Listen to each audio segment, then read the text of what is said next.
Je vais te partager quelque chose de très très très intéressant dans cette vidéo, donc reste bien jusqu'à la fin. Elle ne va pas durer très très longtemps, mais par contre, elle va être énormément riche en valeur. Je vais être très honnête avec toi. Cela maintenant fait quelques années que je fais du trading, voilà. Et hier soir, j'ai pris un achat sur GBP NZD et j'ai eu peur de perdre. Oui, oui, j'ai eu peur de perdre. Et en fait, la plupart du temps, comme je dis toujours, la psychologie joue un grand rôle et ça va être souvent nous qui allons prendre des décisions et ces décisions en fait ne vont pas être, si je peux dire, rationnelles dans un premier temps et c'est ces décisions non rationnelles qui vont parfois nous faire échouer et même la plupart du temps c'est ce qui va nous causer du tort. Donc je t'explique un petit peu les concepts. Je suis rentré dans un achat sur GBP NZD hier soir. Alors on était sur une zone de demand H4. Cette zone de demand ici, on voit qu'elle a propulsé le prix il y a 2 semaines de cela, le 21 mars, elle a propulsé le prix, ce qui a créé un nouveau plus haut. Ok, donc ici, on a validé cette tendance haussière qui était déjà en cours depuis de nombreuses semaines. Et en fait, si on descend ensuite sur du 15 minutes, donc dans mon plan, on avait ici le prix qui était venu en 15 minutes, très logiquement dans cette zone de demand, sur un order flow qui était bearish, baissier. Ok, donc avec des plus hauts et des bas de plus en plus bas, des creux et des sommets si tu veux. Et arrivé dans cette zone de demand, donc moi mon plan, c'était que je m'attendais potentiellement à un rebond. En tout cas, peut-être à une continuation de la tendance haussière sur du H4. Mais maintenant, pour réinverser cette tendance baissière, pour qu'elle se transforme en tendance haussière, il faut qu'en amont, on casse potentiellement une zone de supply, une zone d'offre, ou une résistance si tu préfères. Et donc ici, j'avais bien identifié cette résistance. Donc hier, on était jeudi, vu que nous sommes jour de NFP d'ailleurs, aujourd'hui 5.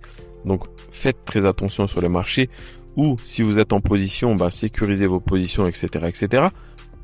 Mais à part ce titre indicatif, hier dans l'après-midi, on avait cassé cette zone de supply de par cette mèche que tu peux voir ici.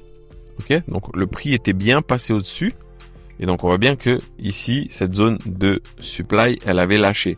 Et donc, moi, je savais que potentiellement, grâce à cette zone d'offre qui avait lâché, j'avais cette extrémité-là, en termes de zone de demande sur du 15 minutes, que j'allais potentiellement travailler. Et en plus, j'avais ici quelques liquidités, à devoir récupérer avant potentiellement de profiter ensuite d'un potentiel mouvement haussier. Et donc, je suis rentré en buy limite sur, je crois, 59 ou 60. Donc, pile ici. Je te mettrai la capture d'écran sur le téléphone.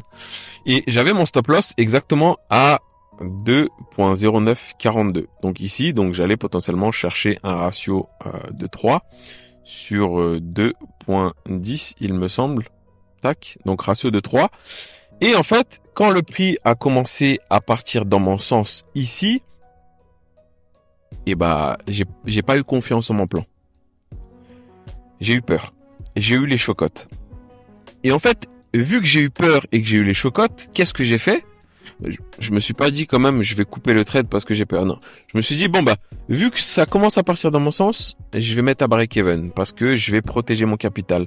Et en fait, ça, d'un côté, ça peut paraître peut-être une bonne solution parce que finalement, oui, je n'ai pas perdu d'argent sur ce trade, mais encore une fois, voilà, la psychologie, mes émotions ont pris le dessus et finalement, j'ai pris des décisions qui potentiellement en fait ne sont pas rationnelles sur le moment parce que j'ai peur, mais de quoi j'ai peur en fait? Parce que finalement, j'ai mon stop loss qui est bien placé, qui invaliderait le plan s'il est touché. J'ai également respecté mon risque, 1% de mon capital. Et finalement, je décide de mettre à break-even dans un moment pas du tout adéquat. C'est-à-dire que le marché était potentiellement vers ici, je crois bien, donc vers 17h, 18h. Et à ce moment donné-là, il n'y a rien qui me dit que je dois mettre à break-even là. En tout cas, mon plan ne me dit absolument pas de mettre à break-even. Potentiellement, j'aurais pu et j'aurais dû mettre à break-even quand le prix ici avait cassé potentiellement ce niveau-là. Alors, c'était durant cette nuit, mais j'aurais potentiellement dû mettre à break-even quand le prix a cassé cette zone ici et pas avant. Et c'est pour ça que je dis que la psychologie va jouer un rôle super important, parce que quand on va backtester notre stratégie et tout va sembler fluide et facile, parce qu'on n'aura pas ces émotions-là qui rentrent en jeu.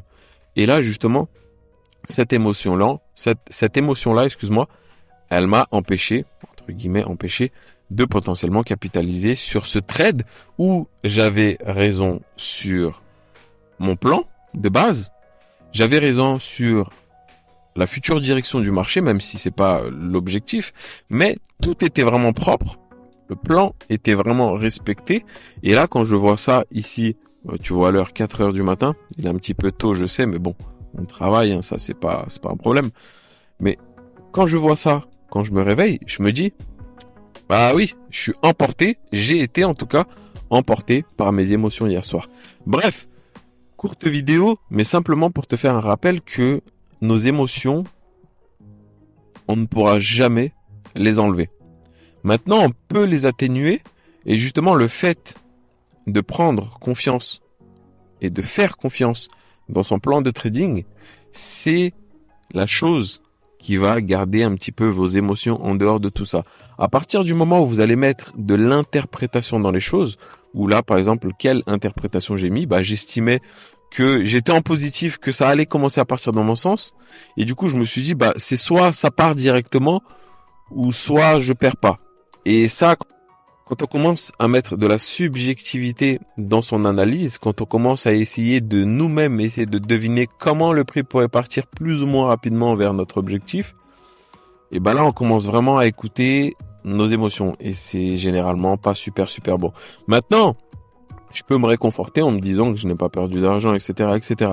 Mais attention quand même, parce que ça peut frustrer ces genres de choses. C'est-à-dire que vous avez raison sur votre plan, vous avez raison sur la direction du marché, et finalement vous ne profitez pas, vous ne capitalisez pas sur le potentiel gain que vous aurez pu faire. Donc attention. Donc voilà pour cette courte vidéo, simplement pour vous dire que la seule, ou en tout cas une des seules façons de maîtriser vos émotions, c'est de vous obliger strictement à respecter votre plan. Si votre plan ne vous dit pas de vous mettre à break-even maintenant, si vous le faites, c'est que vous êtes émotionnel. C'est-à-dire que vous prenez une décision qui est en dehors de votre backtesting, en dehors de votre plan, en dehors de ce que vous avez analysé froidement. Ensuite, à partir du moment où aussi vous prenez cette décision émotionnelle, finalement, les choses, la plupart du temps, elles tourneront au vinaigre. Là, comme je disais, justement, j'ai pas perdu d'argent, j'ai pas repris quelque chose derrière, tout s'est bien passé, tout s'est bien fini au final, mais attention sur du long terme à ces toutes petites décisions, à ces détails qui vont venir justement, vous empêcher de faire de la performance au fur et à mesure. Donc voilà, j'espère que cette vidéo, elle vous aura servi. Concrètement, j'ai été très transparent avec vous. Voilà, il y en a qui ont peur des araignées, il y en a qui ont peur de prendre l'avion, il y en a qui ont peur du noir, il y en a qui ont peur de boire de l'eau, il y en a qui ont peur... Voilà, hier soir, j'ai eu peur de perdre un trade. Clairement, j'ai eu peur de perdre un trade. Et pourtant, on est sur de la profirme, on est sur 1% de risque, on est sur du compte démo, mais j'ai eu peur de perdre. C'est bête à dire, mais l'être humain est assez étrange, et c'est ça qui est aussi passionnant. C'est qu'on apprend toujours à essayer de se comprendre, etc. Donc voilà, j'espère que la vidéo vous a plu. N'hésitez pas à mettre un like si c'est le cas. N'hésitez pas à vous abonner. Je remercie toutes les personnes qui jouent le jeu. Et je vous en conjure, ça m'aide énormément, ça me donne de la force. Ça me montre que la plupart de mes vidéos vous servent un minima. Voilà, pour ma part, je vous souhaite de faire attention aujourd'hui, jour de NFP. Et bref, de faire attention en général sur le marché financier. Respectez votre plan, c'est ce qui vous maintiendra en dehors de vos émotions, même s'ils ne pourront jamais être supprimés. Et puis voilà, pour ma part, je vous souhaite le meilleur, les amis. C'était Ivano. Je vous dis à la prochaine. Ciao, ciao.